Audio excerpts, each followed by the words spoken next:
Bom, possamos agradecer a Deus a oportunidade do estudo, que as lições, que as inspirações possam se fazer presente nos nossos corações, mente, pedindo para a espiritualidade amiga das nossas casas que nos intua e que também possam aproveitar todos os momentos de discussão, de aprendizado com a doutrina espírita, para que tanto nós, do plano encarnado e do plano desencarnado, possam ir compreendendo e que esse esclarecimento possa, revelando a verdade, e essa verdade,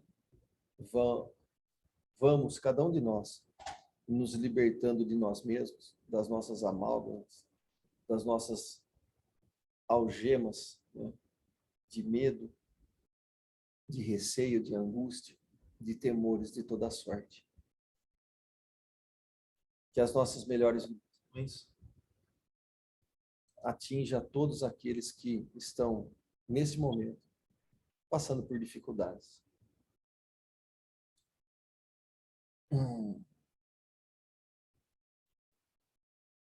Bom, boa noite a todos. Entrou o iPhone. Boa noite, o iPhone, não sei quem é. Boa noite. Nós vamos começar. Aí, a qualquer momento, vocês podem escrever ou abre o microfone, fala, né, sem problema, fazer um estudo. Não é aula, não é nada disso. Ah, Marilene. Ô, Marilene. Boa noite. A Maria Helena também entrou. Boa noite, Maria Helena. Então, eu vou pôr para apresentar aqui. Quem não tiver com o livro, dá para ir acompanhando. Deixa eu voltar aqui. Então, nós estamos aqui no capítulo 4, o papel da ciência na Gênesis, né? Nós estamos utilizando aqui a tradução da primeira edição, publicada em janeiro de 1868. Né? Se alguém não tiver essa edição, eu tenho uma aqui também, de Portugal, português de Portugal. Né? Essa aqui também, em PDF, a gente não tem, mas dá para comprar na Amazon, no Kindle ou físico. Mas se alguém quiser em PDF, eu tenho a versão de português de Portugal, aliás, está muito bem traduzida. Né? Aí depois, se alguém quiser, eu posso passar para vocês. Nós paramos aqui no item 7, né? Fizemos o 7 semana passada. O item 8, Kardec vai abordar, né, nesse papel da Gênesis, papel da ciência na Gênesis. Ao levar suas investigações às entranhas da Terra e às profundezas, né, dos céus, a ciência demonstrou de maneira irrecusável os erros da Gênesis mosaica tomada ao pé da letra. Né? Então, se nós formos, que Kardec está alertando aqui, se nós formos ler a Gênesis mosaica, né, o Antigo Testamento, e não extrair o espírito da letra, como Paulo vai falar, né, mas nós formos textual, inclusive cometendo o erro de pegar aquela palavra e trazer para o significado de hoje, que aí são dois erros, né? Tomando ao pé da letra e tomando ao pé da letra saindo do período, né? Fazendo um anacronismo, né? A gente tira do contexto, né? Tinha outro significado aquela palavra e a gente traz para o significado. Então, nós precisamos tomar muito cuidado com as leituras, principalmente de épocas diferentes, porque dependendo da tradução e dependendo da palavra, às vezes o conceito por trás daquela palavra não é o que nós estamos imaginando. Mas, independente disso, Kardec está falando o seguinte, a Gênesis mosaica, se nós tomarmos ao pé da letra, né, ela vai ter um contraste, ela vai criar um choque, né,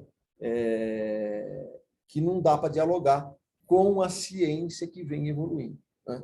Então, os erros da Gênesis mosaica tomada ao pé da letra e a impossibilidade material de que os fatos tenham ocorrido tal como estão textualmente descritos, ela desferiu, por isso, um golpe profundo nas crenças seculares.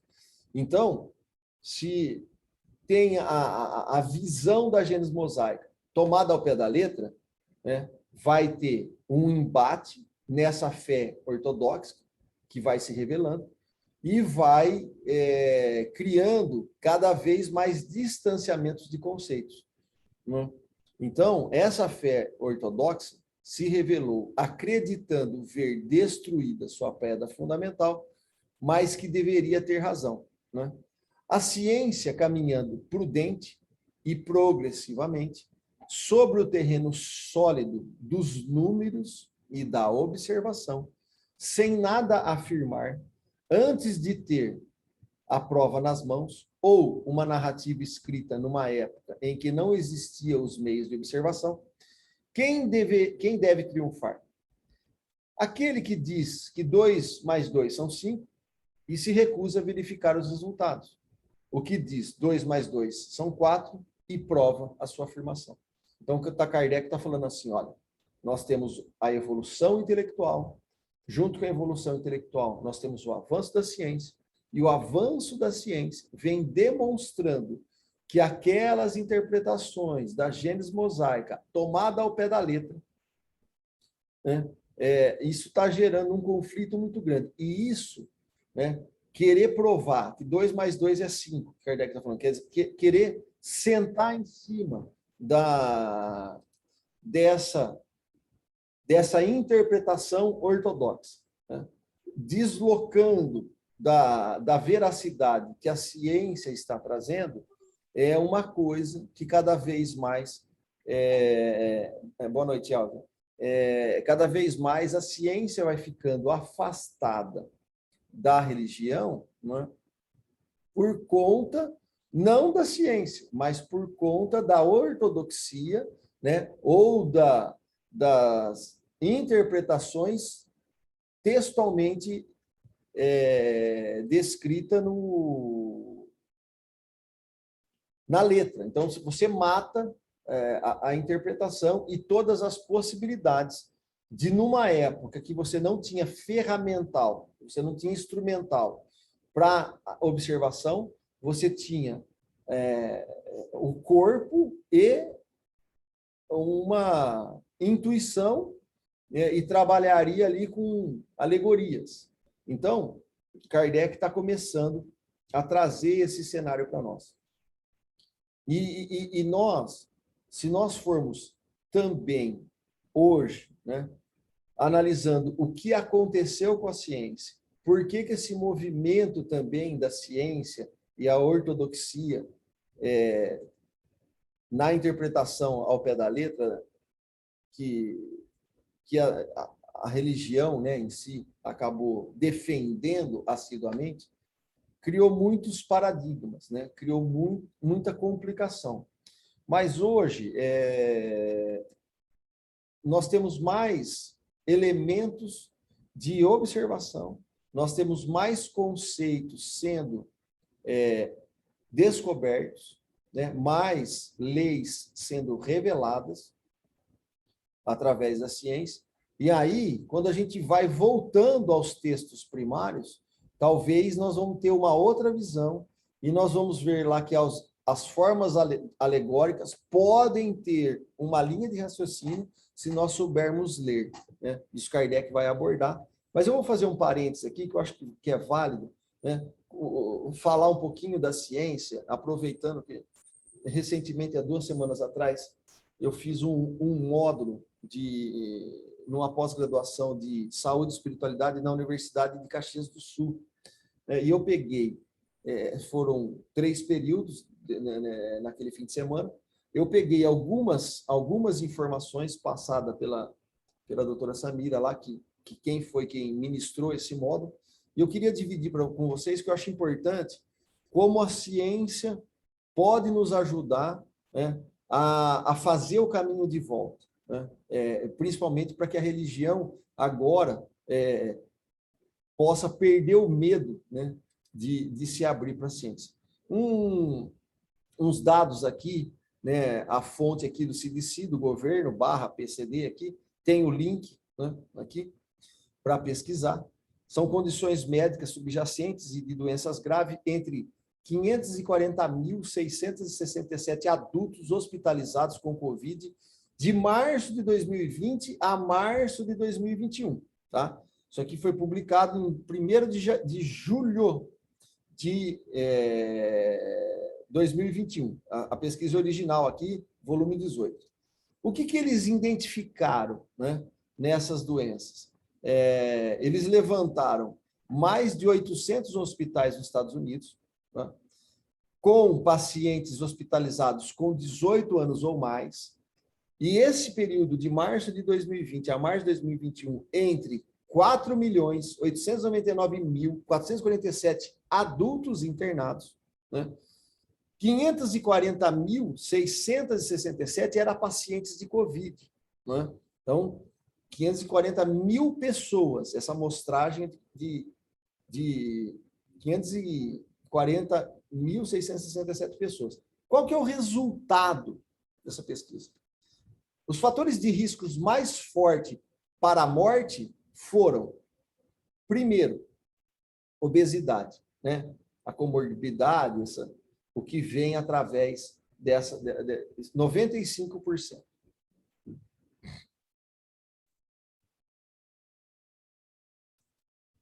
Opa. Espera aí que eu... Acho que a Glaucia está entrando aqui, o Gilberto.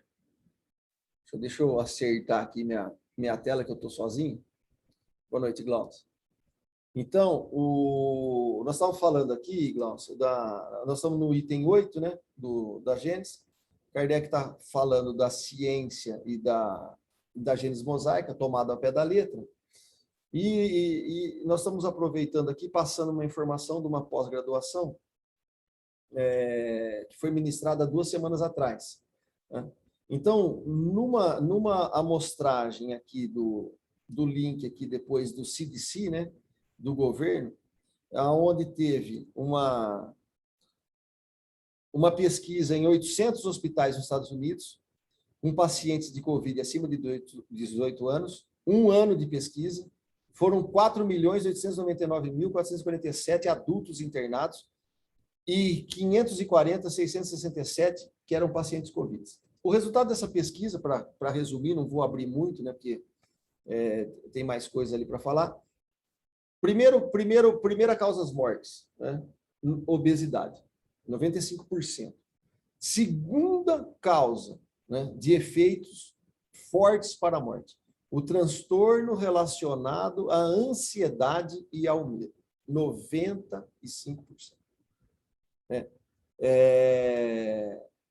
Então, as razões para esse achado são provavelmente multifatoriais e podem incluir uma capacidade reduzida de prevenir a infecção entre pacientes com transtorno de ansiedade, os efeitos imunomodulatórios e os cardiovasculares dos medicamentos usados para tratar esses transtornos ou doenças severas COVID-19, exacerbando o transtorno de ansiedade, né?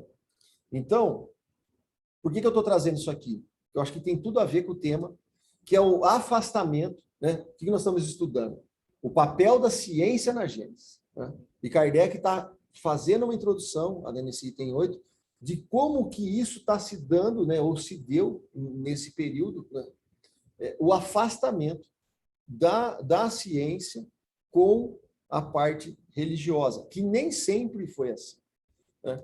Então, esses estudos, eles que são recentes, estudos que são de 1999, né, que a psiconeuroimunologia, PNI aqui, é um campo novo, emergente da ciência, de características interdisciplinar, que tem por objetivo estudar os mecanismos básicos envolvidos nas relações bidirecionais entre, né, o SN, o SE e o SI aqui, vamos falar mais para frente, procurando validar associações entre os estresses, né, os estressores físicos, psicológicos, e tudo isso ligando, né, de maneira bidirecional à imunologia e à saúde. Só que, se nós voltarmos um pouquinho para trás, desde os tempos tribais, as práticas de saúde envolviam interações tanto psicológicas, na forma de transe, orações, bênçãos, quanto intervenções físicas, como aplicação de ervas, ungentos, feitas de maneira conjunta, né? A gente tem vários exemplos, né? Benzedeira, pajé, curadores, né? Sempre trataram dos enfermos de maneira integral, não diferenciando o corpo do espírito, mas entendendo que nós somos essa constituição dupla, né? Não separando corpo e mente, como a medicina acabou também fazendo isso. Nós vamos ver daqui por quê, né? Então, a medicina chinesa, né, a medicina oriental, ela já tem mais enraizado na sua cultura, né, esse estado mental, emocional específico e buscando equilíbrio mente, corpo e espírito. Aristóteles já vem ali também de Sócrates e Platão, né? A alma e o corpo, eu sugiro, reagem com simpatia um ao outro. Então, uma coisas indissociáveis, né? Não dá para você... você pode separar para poder ir conhecendo, mas você não pode atuar sem desprezando um e o outro, né? Então, isso é muito importante. O Hipócrates, nós estamos ali, faz associação entre o estado afetivo e a evolução da doença, né? 400, quase na época aqui de Platão, Sócrates e Aristóteles, e Galeno, com 200 anos depois de Cristo. O Galeno, ele trouxe a medicina dos humores, né? Não sei se vocês, mas podem pesquisar a bilis negra, a bilis amarela, a bilis, né? Os maus, os humores, né? Os maus humores. E isso, para a religião, naquela época de Galeno, foi muito bem-vinda, porque ele aliava esse mal como muito ligado a uma intervenção externa de um agente maligno. E aí você associava a medicina junto com o clero na hora que você fazia todo o processo de exorcismo, né? Ou se você fosse fazer sangrias, então você expulsava através de ácido na mão aquele mal interno e assim por diante. Isso foi durando muito tempo, né? Então, como que a medicina ocidental adotou exatamente a visão oposta? Por que a medicina acabou afastando, né, e separando as áreas do que era da religião e o que era da ciência? Se a gente, não vou me estender aqui, mas René Descartes, ele também médico, né? Além de filósofo, de várias artes, né? Ele tinha também o estudo da medicina.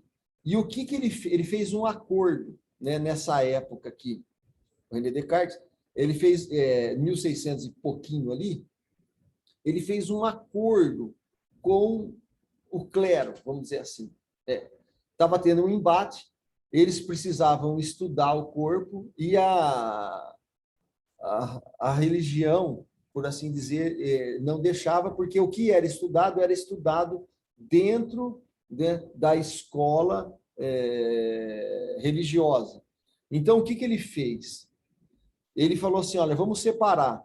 A ciência fica com o corpo e nós vamos estudar o corpo, nós vamos fazer aqui os estudos, nós vamos fazer a operação, nós vamos querer entender o mecanismo dos órgãos, né?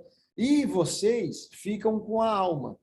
Então, o que ele fala? Qualquer coisa a ver com a alma, mente ou emoções, deixo para o clero. Só reivindicarei o domínio do corpo. E isso, para nossa história ocidental, acabou tendo um descasamento, um distanciamento de que as coisas que eram dogmáticas, que era referente aos ensinamentos de alma, mente e emoção, o clero apitava, e a ciência não se envolvia. De outro lado, eles fizeram esse acordo para poder avançar. Nós ficamos com o corpo, e o que a gente descobrir aqui, nós não embananamos, né, com a alma. E isso acabou gerando, principalmente na nossa cultura ocidental, vários problemas, né? Que agora está sendo resgatado para que a gente possa voltar a conceber o ser humano, né, como um ser integral. Tanto é que hoje a psicologia, que seria o estudo da mente, né, o estudo da alma, acaba indo para o estudo da mente. Então, toda a organização ela acaba tendo uma lógica através dos neurônios, mais um mecanicismo ali, mais um materialismo muito grande, né, devido a esse evento aqui, principalmente. Só que hoje, a psiconeuroimunologia, né, já aí bem recente, né, estamos falando de 1999, ela investiga a relação entre o comportamento, fatores psicossociais e o sistema nervoso endócrino e imune com as doenças cada sistema afeta imune com as doenças, cada sistema afeta os outros, estimulando e ou inibindo processos à distância no corpo, né? Nós vamos ter aqui, eu comprei esse livro, eu não li ainda, mas nós temos aqui esse Dr. Kazuo Murakami, né, a energia mental e a vida saudável, código divino da vida. Ele vai fazer toda uma defesa em um estudo, tentando resgatar isso. Nós temos aqui a molécula da emoção, né, tem um livro da Candace Peter, né, também faleceu aqui em 2013, como os nossos pensamentos e emoções são capazes de criar bem-estar ou doença em nosso corpo, né? Bem alinhado com a proposta dos espíritos de Kardec. O veículo que a mente e o corpo usam para se comunicarem entre si é a química da emoção. Esse livro, Molécula da Emoção, ele só tem em inglês, mas nós conseguimos aqui arrumar uma tradução feita por computador, né? Eu tenho aqui comigo, se alguém quiser, eu posso passar, que também ela é uma referência nisso, que vem quebrando paradigmas para que a gente possa resgatar a alma, essa essência, né? E tudo mais. Então, as emoções da neurociência afetiva, né? Nós temos aqui as emoções como as experiências subjetivas acompanhada de manifestações fisiológicas detectáveis, que inclui os 3 aspectos: sentimento, comportamento e ajustes, né, fisiológicos correspondentes. Então, essas emoções básicas, né, elas são o quê? Alegria, medo, surpresa, tristeza, nojo, raiva. Essas emoções básicas, elas são as emoções da fisiologia. Então, a ciência já está começando a separar o que Kardec estava propondo. O que Kardec vem propondo? Olha, nós precisamos entender que é um resgate lá de Sócrates e Platão. Nós precisamos começar a entender, a separar o que é fisiológico, né, que tem relação com os 5 sentidos e como isso nos impacta e como que nós avançamos, interagimos com essas emoções básicas, né, e como que as emoções sublimadas, né, nós podemos avançar com ela. Então, vai ter aqui uma relação de escala das emoções, né? André Luiz fala um pouco disso, né? Tem 770 vibrações por segundo, a espiritualidade abaixa um pouco, nós, em oração, subimos um pouco para poder ter essa conexão. Mas as menores vibrações aqui, ó, medo, tristeza, apatia, culpa, vergonha, né? Nós vibramos, nós temos a condição de vibrar abaixo das emoções básicas, porque a parte de culpa e vergonha, não é, já são qualidades da alma. Então, isso é importante para que cada vez mais nós, estudando o Espiritismo e esses conceitos, possamos ver a interligação, enquanto encarnados, dessas relações, né? E a ciência cada vez mais nos comprovando e provando, né, essas conexões, não desprezando nenhuma delas, mas fazendo com que, entendendo tudo isso, como que eu ajo, como eu interajo e como é que eu vou fazer para que a minha alma possa realmente governar, coordenar e comandar o meu corpo, né? E não o contrário. Não aonde o meu corpo comande, governe e domine o meu espírito, né? Então, a ciência também descobriu os 3 cérebros do ser humano. Em que sentido? Que o cérebro tem 86 bilhões de neurônios. A partir dos seus pensamentos, emoções, os neurônios determinam funções em diversos sistemas do corpo, não é? O intestino, o aparelho digestivo, foi detectado, encontrado 500 milhões de neurônios. Por isso, sua alimentação influenciará em seu pensamento e sentimento. Coma bem e você terá mais saúde. Isso é ciência atual. Coração, 40 mil neurônios. Em um único órgão do corpo que envia mais informações ao cérebro do que recebe, né? É o único órgão que envia mais informações ao cérebro do que recebe. Exercite sua gratidão e você será feliz. Esses estudos, junto com os novos pesquisadores, estão voltando, estão trazendo, através da ciência, o que Kardec, junto com a espiritualidade, estava revelando. Então, nós estamos num momento, né, de uma volta que René Descartes teve que fazer com o clero, porque o clero perseguia, exterminava, não deixava, então acabou sendo importante aquele acordo no nosso segmento para poder avançar, mas também teve os seus malefícios, né, e os seus distanciamentos. Então, essa conexão cérebro-coração, né, vai fazer com que os nossos sentimentos sejam o molde vibratório, que o pensamento é a causa das ações, né, e o sentimento, nós vamos modelando a ideia, e pensando, vamos criando o destino. Então, quando Jesus fala, né, do coração, ainda nós temos muita coisa para descobrir, né? E temos uma interligação muito forte entre a conexão cérebro e aparelho digestivo aqui, o intestino, que isso, dentro dos conceitos das emoções básicas, né?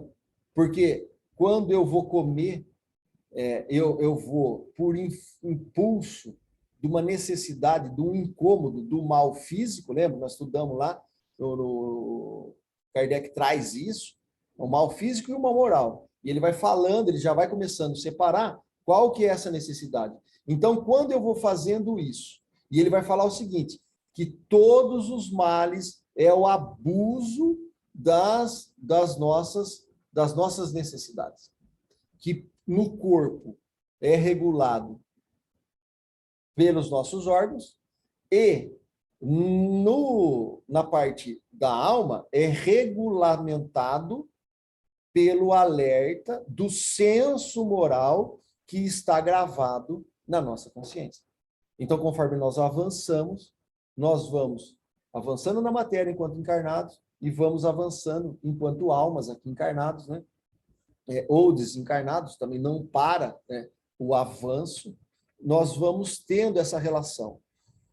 E com todo esse entendimento, e às vezes uma indução, passando uma vida inteira doutrinando, né, criando hábitos, né, de maneira excessiva no aparelho digestivo, aonde tem os seus neurônios que vai gravar aquele hábito. Então nós vamos ter hábito adquirido.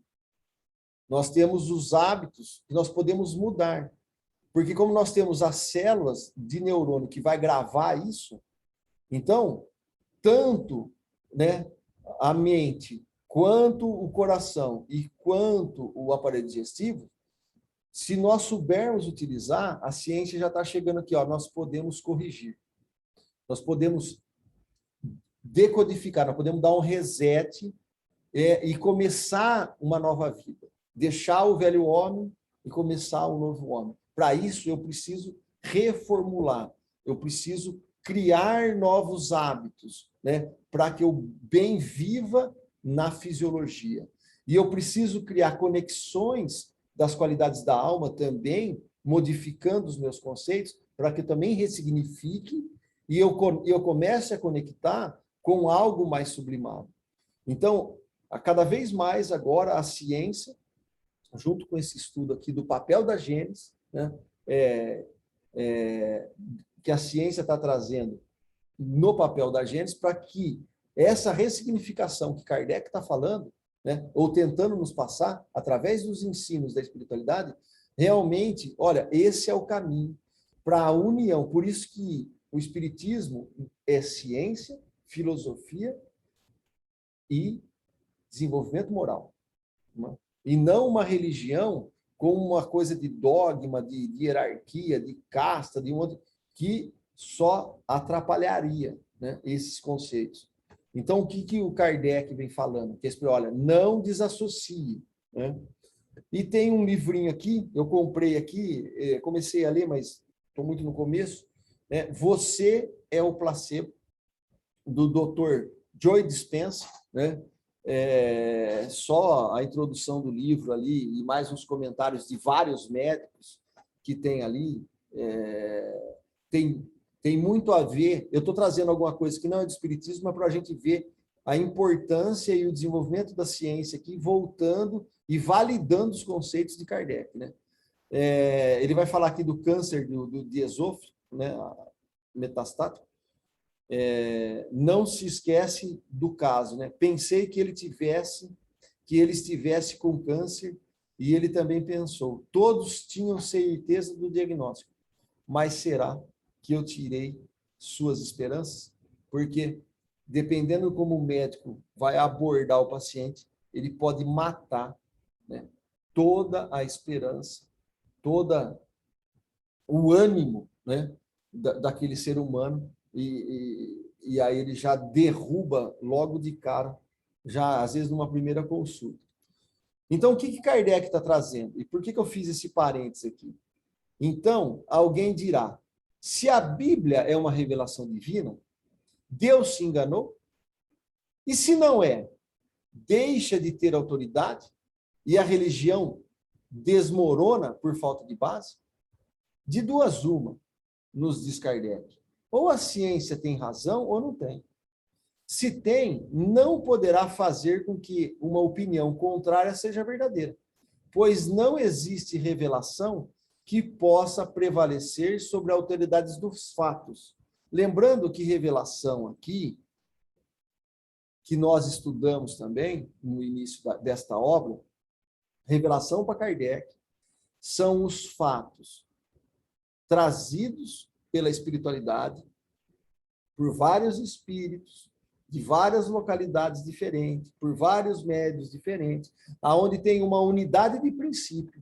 E essa unidade de princípio, ela não se destrói com a ciência da nossa época, nem se destrói com a razão, com a lógica, não só de Kardec, mas de um grupo. E aí sim ele trazia, olha, essa é uma revelação, é um conceito de uma lei divina.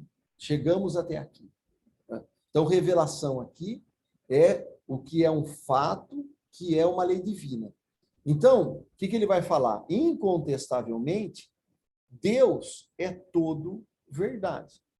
Não pode induzir os homens ao erro, nem consciente, nem inconscientemente, ou não seria Deus. Se os fatos contradizem as palavras que lhes são atribuídas, é preciso concluir, logicamente, que ele não as pronunciou, ou então que elas tiveram uma interpretação errada.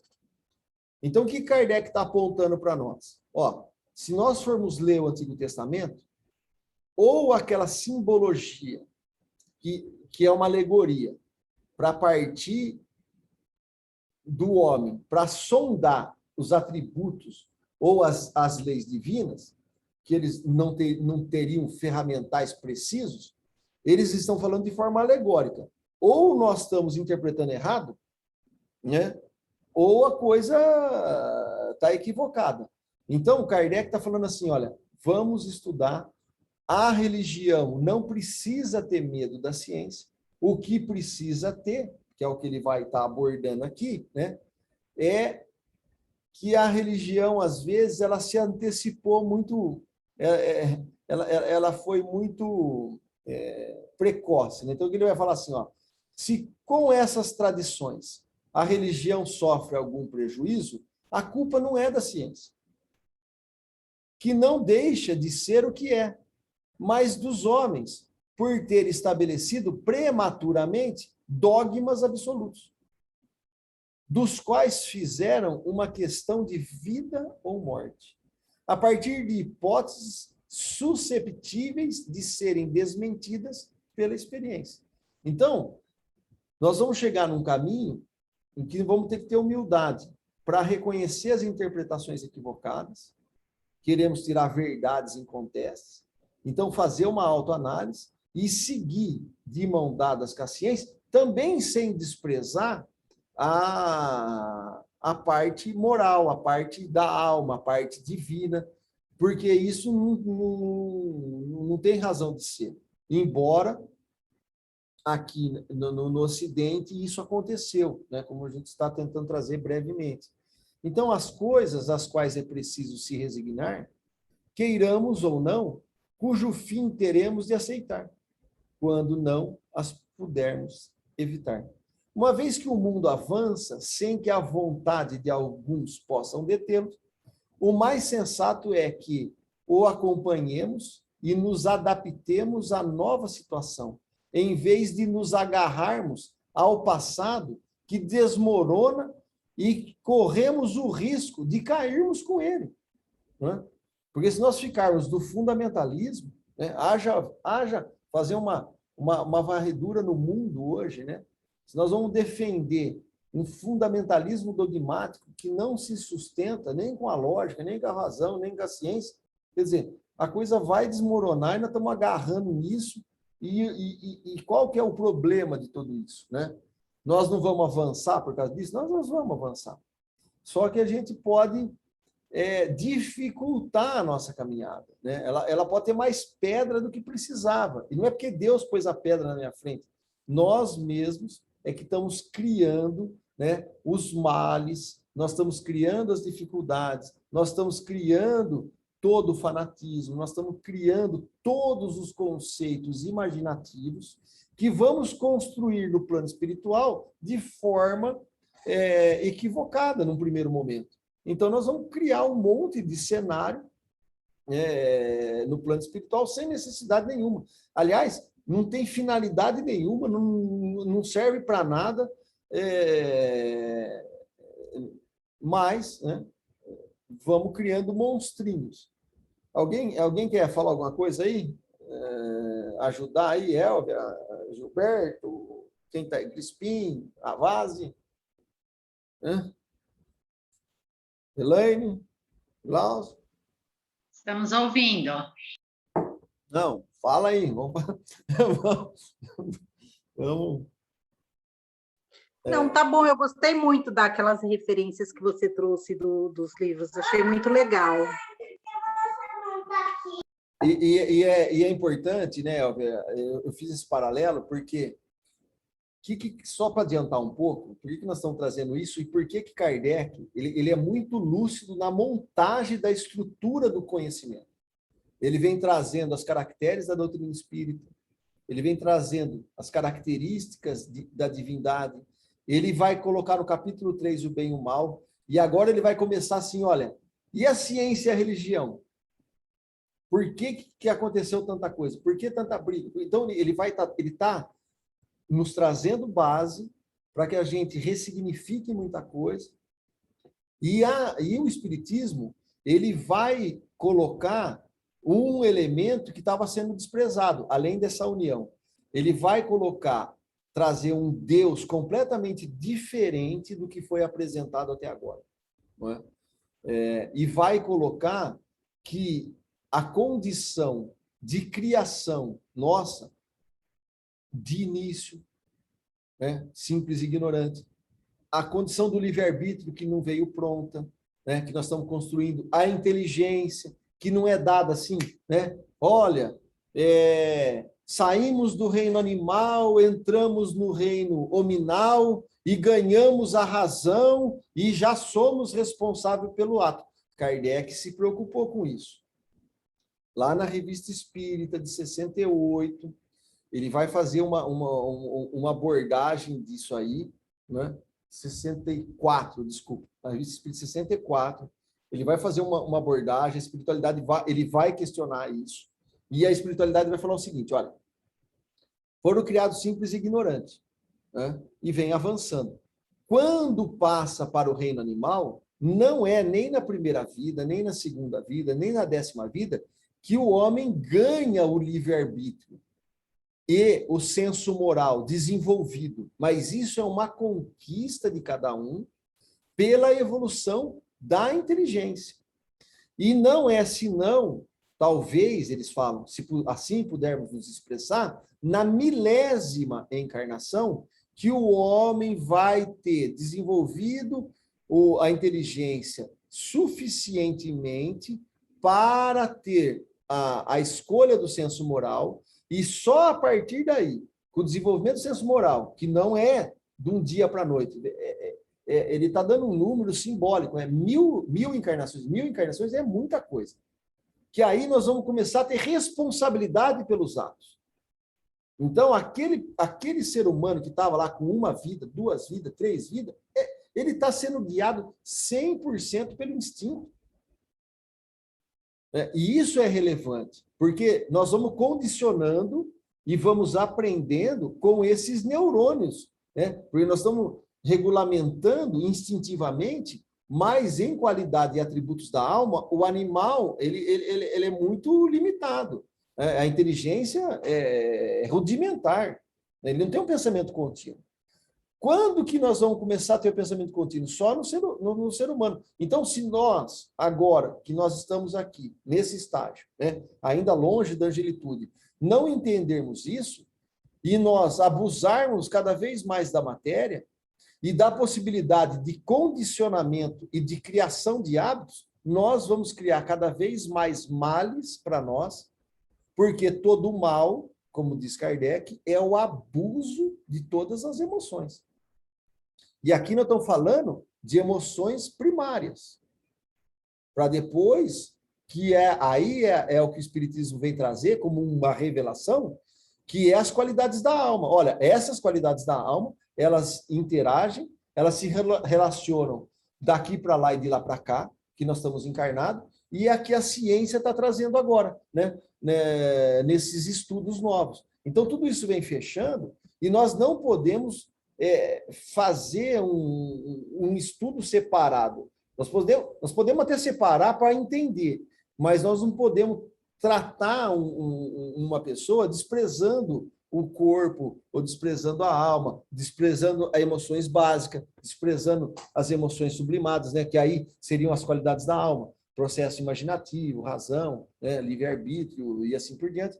Então, acho que tudo isso é esse papel que a ciência vai ressignificar a Gênesis para que a gente possa entrar na nova era, né? Realmente no ser integral, né? No estudo de um ser integral, e aí todo o tratamento ele tem que partir dessa visão. Então, eu acho que o Espiritismo, enquanto essa base, né, ele tem muito a contribuir com a sociedade, para ressignificar muita coisa e trazer novos conceitos, para que a gente possa, a partir de agora, ir nos conhecendo através dessas emoções básicas, através de condicionamentos. O que são hábitos adquiridos? O que não são hábitos adquiridos? Quais são os instintos que me guiam? E se os instintos não erram, e é um guia seguro, por que eu erro? Então, quando a gente vai se autoanalisando, vai estudando, né, vai também ficando aberto, né, para a espiritualidade, até para receber orientação, influxo, apoio, ajuda, se a gente quiser realmente nos transformarmos. Então, eu acho que esse capítulo 4 da Gênesis, ele vai trazer um olhar para que o próprio Espiritismo possa ser caracterizado como uma doutrina filosófica, científica, com desdobramento moral. Acho que é isso aí.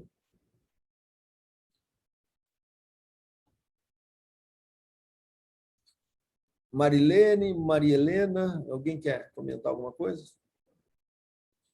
Vão falando aí. Então, no item 10, pelo respeito que se tenha aos textos vistos como sagrados, porque, para Kardec, né, ele questiona tudo. Não é porque vem do alto, né, se a gente pode falar que, vamos falar do alto de espíritos que vibram, né, numa outra faixa, né, nessa relação. Se isso Kardec questiona, ele não aceita nada como uma fé cega e uma obediência passiva. Ele vai questionar tudo isso. Então, o que ele vem ressignificar? Olha, nós temos que analisar, nós temos que estudar, nós temos que questionar. E isso precisa evoluir. Não precisamos ter medo disso, né?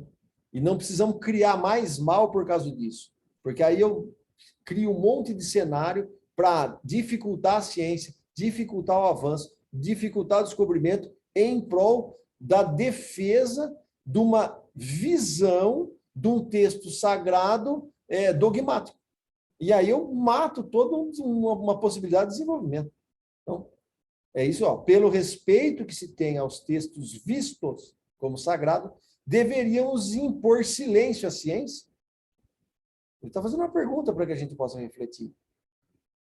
Isso seria tão impossível como impedir a Terra de girar, ou o Sol de aparecer, qualquer coisa assim.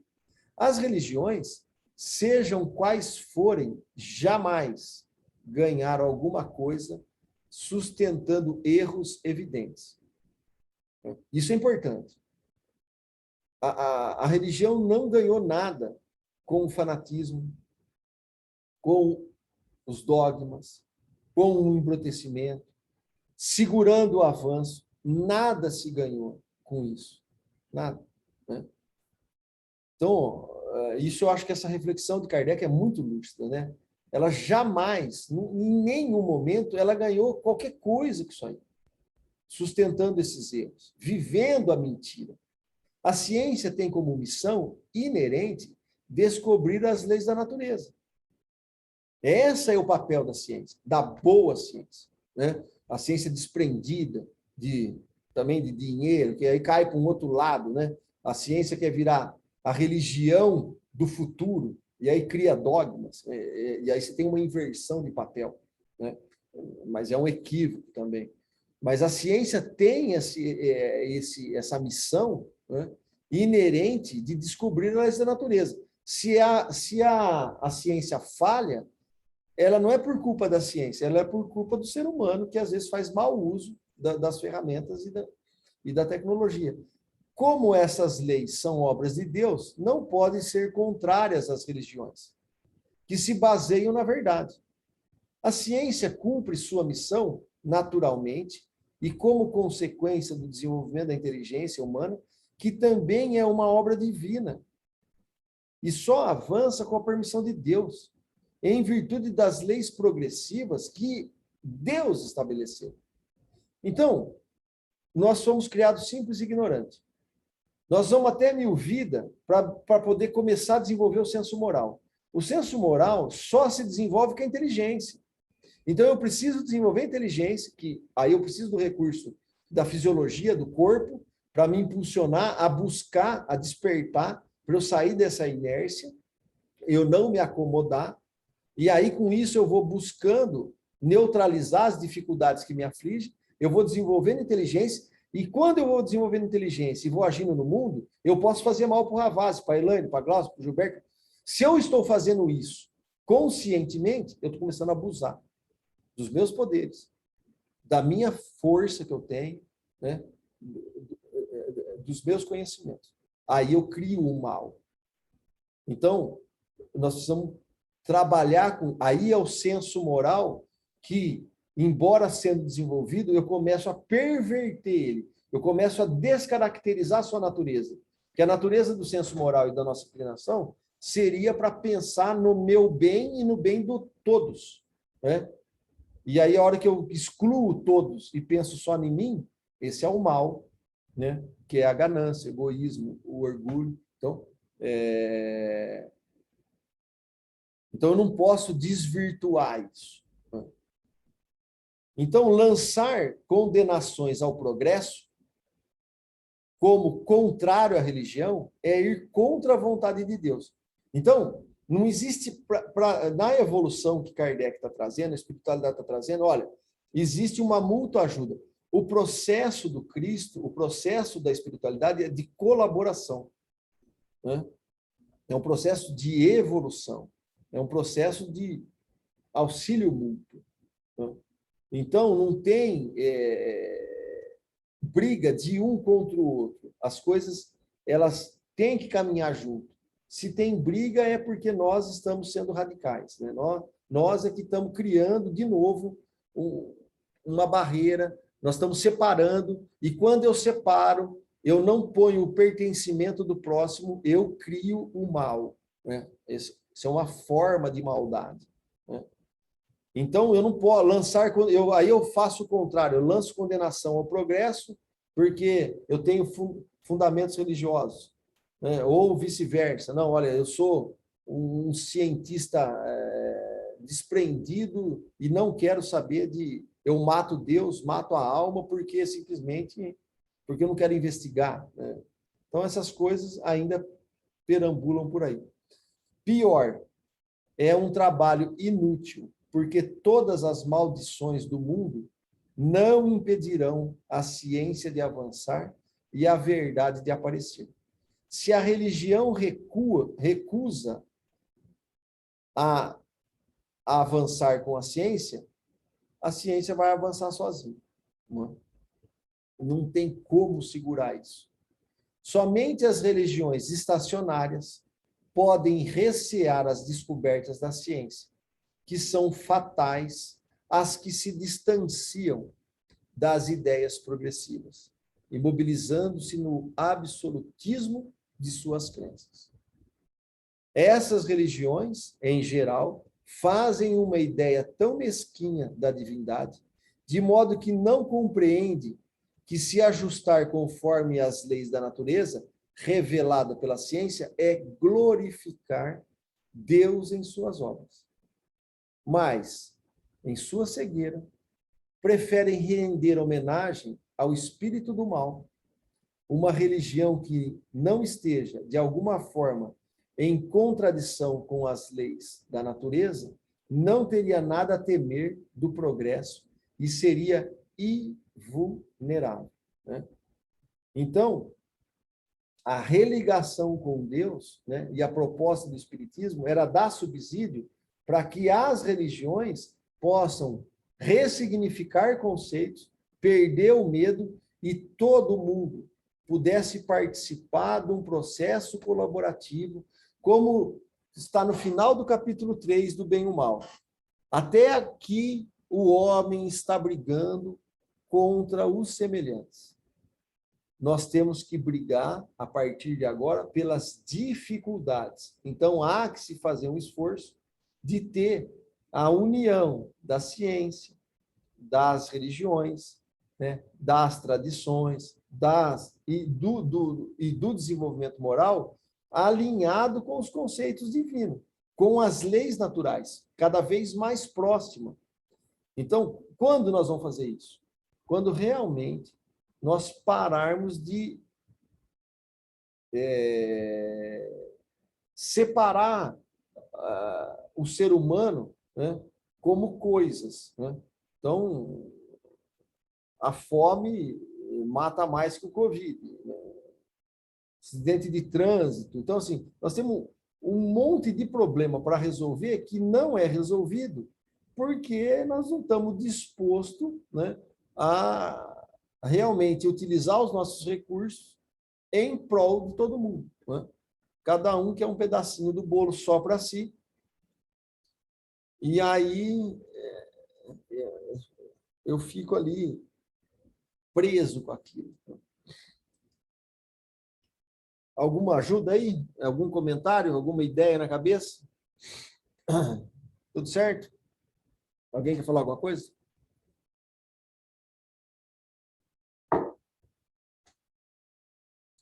A Gênesis compreende duas partes: a história da formação do mundo material e a história da humanidade, considerada em seu duplo princípio, corporal e espiritual. A ciência limitou-se a pesquisas das leis que regem a matéria, e no homem, ela estuda apenas o envoltório carnal. Por que que aconteceu isso aqui?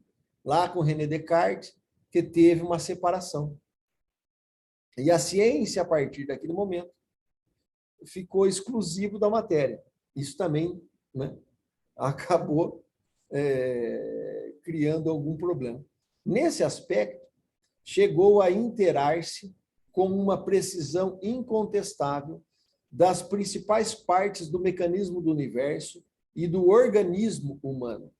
Assim, sobre esse ponto principal, está em condição de completar a Gênese de Moisés e retificar as partes incorretas. Quais partes a ciência consegue retificar da Gênese de Moisés? As partes relacionadas à matéria, porque a única coisa que a ciência se estudou até agora foi a parte material. Então, sobre esse ponto principal, fala Kardec, a ciência está em condição de completar a Gênese de Moisés e retificar as partes incorretas. Mas a história do homem, considerado como um ser espiritual, prende-se a uma ordem especial de ideias, que não são do domínio da ciência propriamente dita. Por que que não são do domínio da ciência? Porque resolveram separar lá em 1650 esse negócio, as quais, por esse motivo, não têm sido objeto de suas investigações. A filosofia, que tem mais particularmente em suas atribuições esse gênero de estudo, só formulou sobre essa questão sistemas contraditórios, que vão desde a espiritualidade mais pura até a negação do princípio espiritual, e mesmo de Deus. Tanto é que a corrente filosófica que perdurou de Kardec para cá é a corrente da negação do princípio espiritual. Então, hoje se estuda, mesmo na filosofia, uma corrente grande da filosofia materialista. Então, isso também foi um problema, né? Então, não tem nem o princípio espiritual e nem o princípio divino. Sem outras bases, além das ideias pessoais de seus autores.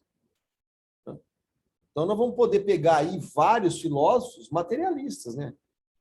sei lá, começando ali alguns sofistas, Epicúrio, e nós vamos seguindo. E Kardec, tanto é que Kardec vai falar assim, olha, o materialismo mata, né? Mata por... não tem esperança. E uma alma sem esperança é uma alma que se perde. Então, um livro bacana para ler, né, é O Sentido da Vida, de Viktor Frankl. Ele foi um judeu, passou pelo Holocausto, ele conta a história dele e ele monta uma proposta, né,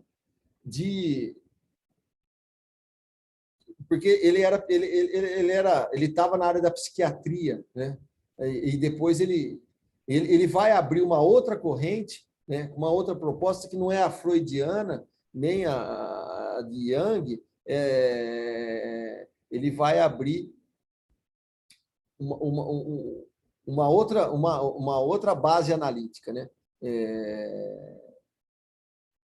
Aí ele tem um tratado inteiro, mas esse livrinho é bem pequeno, vale a pena. O que ele vai descobrir? Só conseguiu sobreviver naquelas condições extremas do que ele conta lá, aqueles que tinham um sentido, né? E tinha alguma meta, alguma esperança, embasada em alguma coisa, que ele poderia se agarrar, que não era material, né?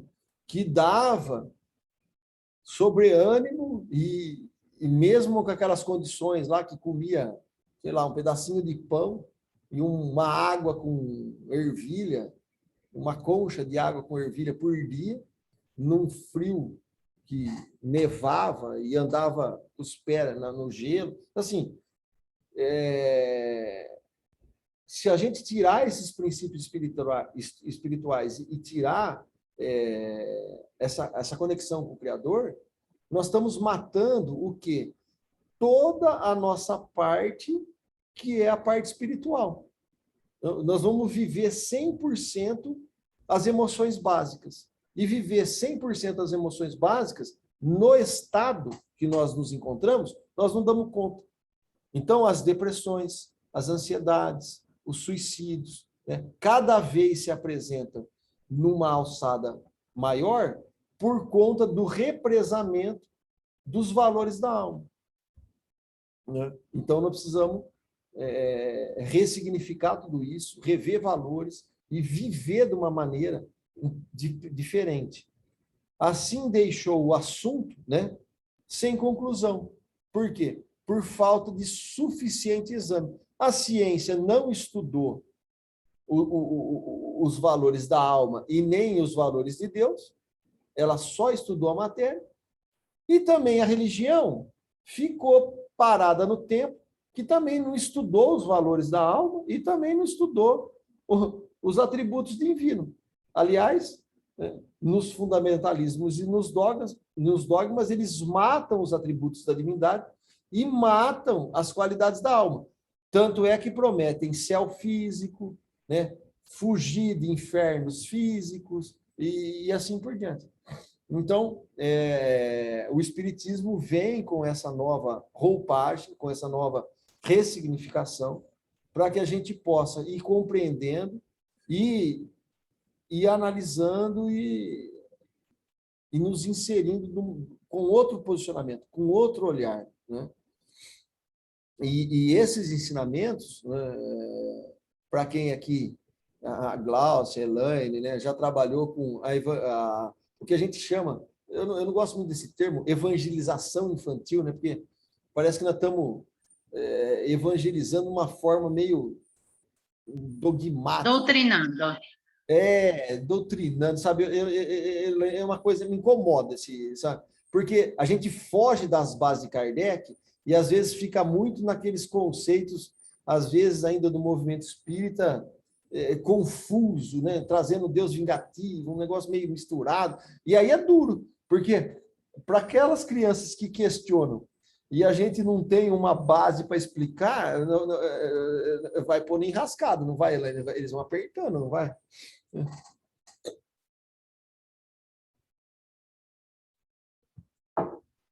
É. Quando a gente pega desde pequenininho e vai falando as nossas teorias, né? É perigoso a gente não dar espaço para a criança pensar.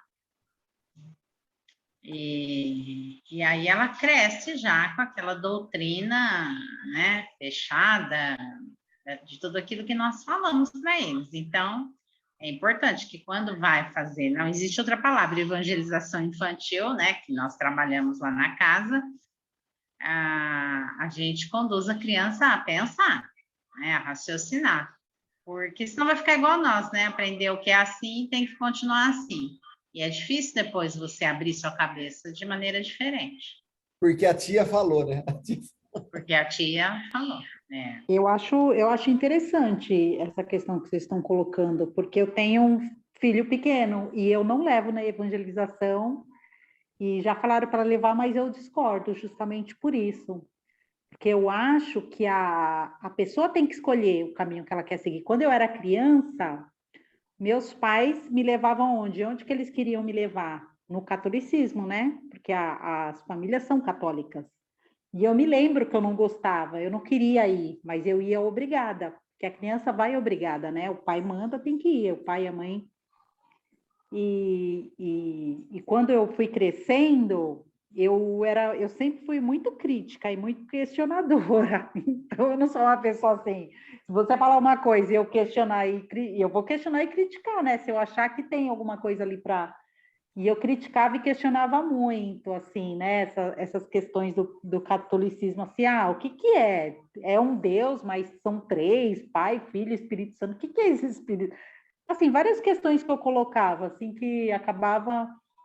E aí eu falei assim, não, com os meus filhos eu não vou fazer isso. Eu ensino coisas assim, ó, a morte não existe, nós não morremos, a gente continua, sabe, essas questões básicas. Mas não de ficar ali, como você colocou, né, doutrinando, porque eu acho que cada um tem que escolher o caminho que quer seguir.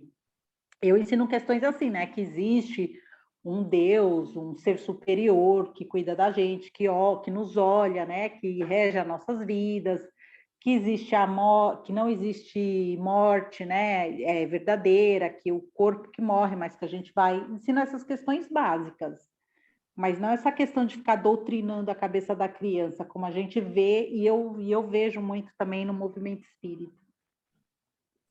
E é importante. Oi, Arthur, quem está falando? Desculpa, eu não vi É o a Elvia. nome. É a Elvia. A Elvia. Elvia. Ó, como professora e evangelizadora e mãe, vó já, eu vou discordar um pouco de você. Eu acho que nós temos que levar sim, tá? Para criar o hábito da convivência dentro de uma instituição religiosa, não importa qual os pais sigam. Seus pais te levaram para o catolicismo, eu fui expulsa do catecismo por questionar. Nunca consegui fazer primeira comunhão. E aí eu me encontrei na Unelar, uma pessoa que me explicou o que eu questionava, né? E meus filhos eu levei na evangelização. Só que, num dado momento, 2 dos meus filhos resolveram ser evangélicos. E eu falei, olha, tem toda a liberdade, pode ir, né, e sejam felizes, que se encontrem aqui. Como são pensamentos muito diferentes, né, eles não conseguiram, algumas coisas entrou em choque lá. E aí eles partiram para a lógica, voltaram, né, não frequentam, não, eu tenho 4 filhos, não são os 4 que frequentam, mas 2 sim, e 2 são simpatizantes da doutrina, acreditam, mas não frequentam. Mas eu me sinto, eu acho que essa convivência dentro de uma instituição é importante, porque tem que ter o engajamento depois. Mesmo que um dia eles se afastem, às vezes porque vão estudar fora, ou casam, ou aquele local é uma referência para eles. Eu acho que cada um tem a sua opinião, né? Você pode ter todo o direito de discordar, qualquer um tem todo o direito. Eu discordo. Assim, hoje, vendo, né? Eu já convivi dentro de instituição tanto católica, quanto evangélica, quanto espírita, já vi como que é, e hoje, assim, de toda a experiência, de tudo que eu já vi, eu discordo. Eu procuro eu mesmo, né, assim como eu faço com meus filhos, eu mesmo ensinar, colocar as bases, né, e mostrar para eles, fazer o evangelho no lar eu mesmo, né, dentro daquilo que eu aprendi, que eu acredito, mas eu dou a liberdade a eles depois de escolher. Eles podem ir para onde eles quiserem, evangélico, católico, espírita, mas não vai ser uma coisa que eu impus, eu doutrinei desde pequeno. Vai ser uma escolha deles. Oi, Arthur. É. Mas eu acho importante, até mesmo para a gente poder entender melhor o Espiritismo, a gente talvez não digo frequentar, mas estudar, procurar saber outras religiões, até mesmo por conta da história, né, da humanidade. Tem essa necessidade, né? Como é que você vai dialogar com uma pessoa de outra religião sem entender a religião? Eu estou falando porque já aconteceu isso comigo. Não só o catolicismo, mas outras religiões. Eu procurava saber, sabe, o que a tua religião fala, para eu não ser preconceituosa, assim como muita gente é preconceituosa comigo quando eu falo que eu sou espírita. Né? Então, eu procuro saber de outras religiões, eu posso não concordar, mas eu acho interessante a pessoa estudar, procurar entender para poder formar uma opinião. Sim. E é bacana esse diálogo, né? Porque muitas coisas, às vezes, vai estar relacionada também com as experiências, né? Como nem todo mundo, às vezes, acaba compreendendo, né? Lá na Unenlar, a gente acabou tendo o pessoal que fica à frente com as crianças, tendo conceitos que vai começando a passar de uma forma correta. Mas também nós sabemos que, às vezes, tem aquele que está ali na frente e que distorce os princípios basilares. E aí fica... Então, depende muito do que está acontecendo. O que eu acho... Eu só toquei nesse ponto porque o que Kardec está trazendo? Que é o que Pestalozzi proporcionava, né? Falou, olha, se não tiver uma participação, que nem a Elaine falou, né? Que quando ela fazia, ela tentava extrair e que a criança descubra aquilo, e não como uma imposição. Olha, aquele que está na frente, né, está falando e tem que ser aquilo e não contesta, ou não fala com profundidade o que a espiritualidade está trazendo, e começa, às vezes, querer dar jeitinho e às vezes se perde. Isso é muita experiência de cada um. Agora, o bacana que Kardec traz é que, e aí que eu estou trazendo a importância, né? Como é importante trazer esses conceitos, né? Com a pedagogia de Pestalozzi, que aí Kardec era seu discípulo, né? Ele escreve nas obras, né? Que ele editava, discípulo de Pestalozzi, todos os livros pedagógicos que Kardec escreveu, ele escrevia discípulo de Pestalozzi, dando referência àquilo que ele entendia como melhor.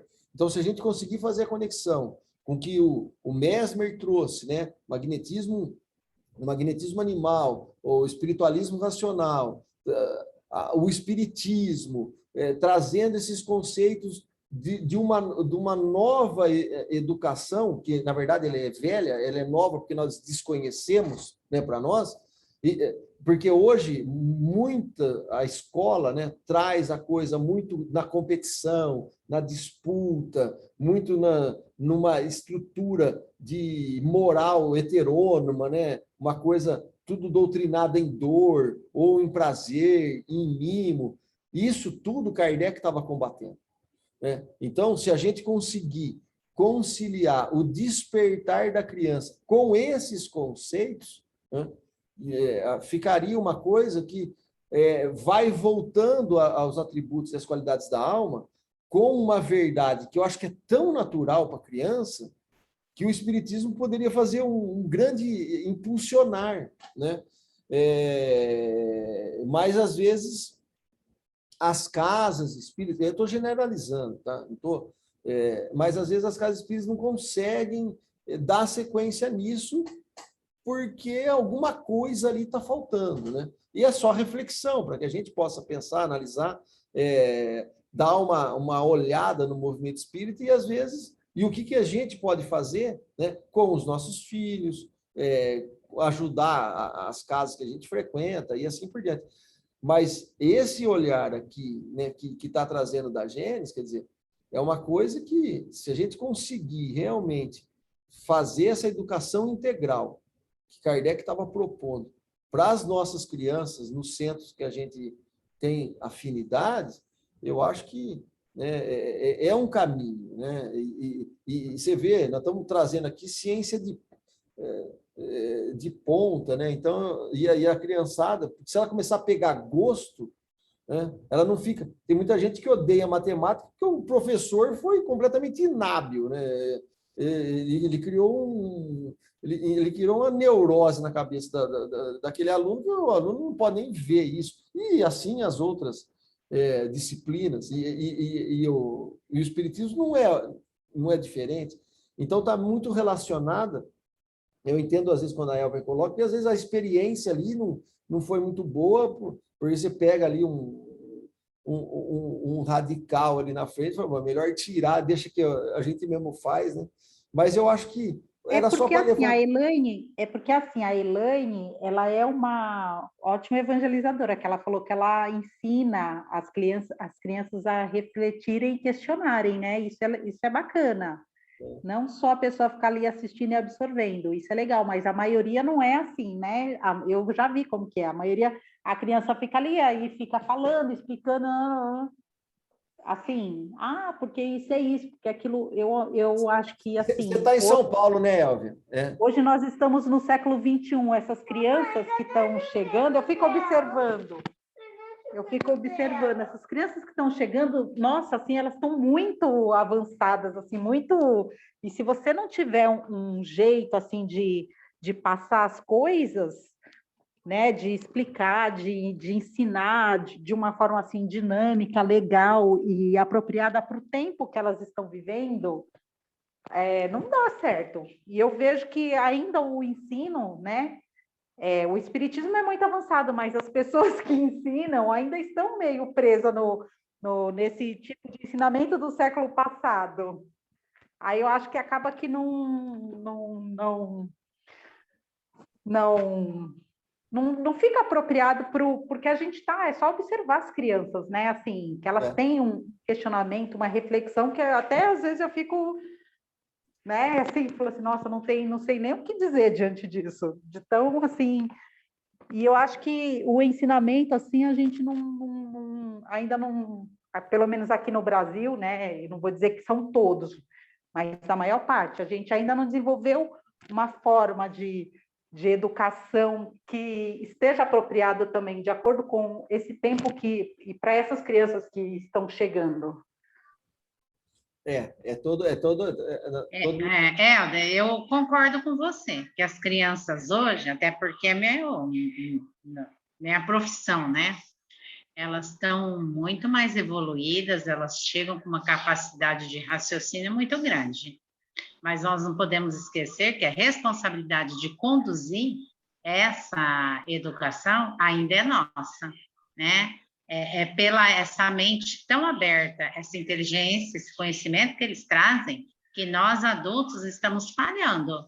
Nós estamos achando que eles são capazes de aprender sozinho, esquecendo que nós temos que conduzir. Então, nós estamos vendo os jovens com uma inteligência tão grande e quem está conduzindo tudo são os idosos, né? Por quê? Porque nós acreditamos que eles não precisam de rédeas, e precisa.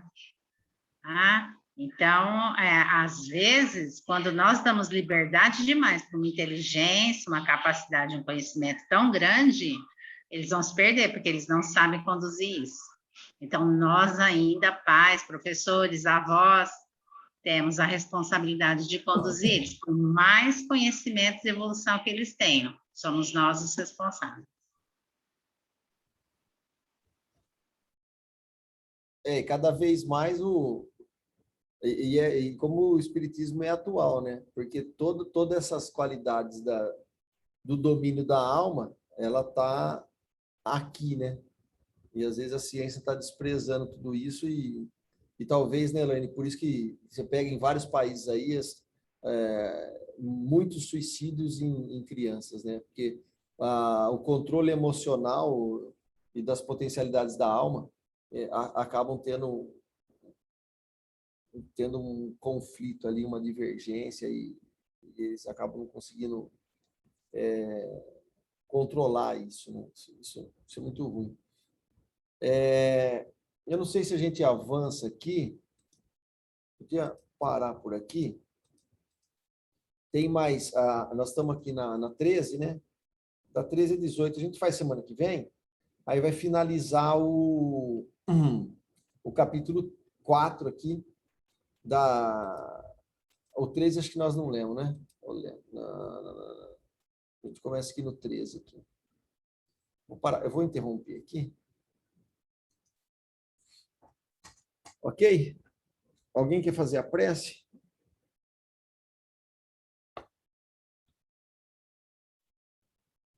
Vou parar a gravação.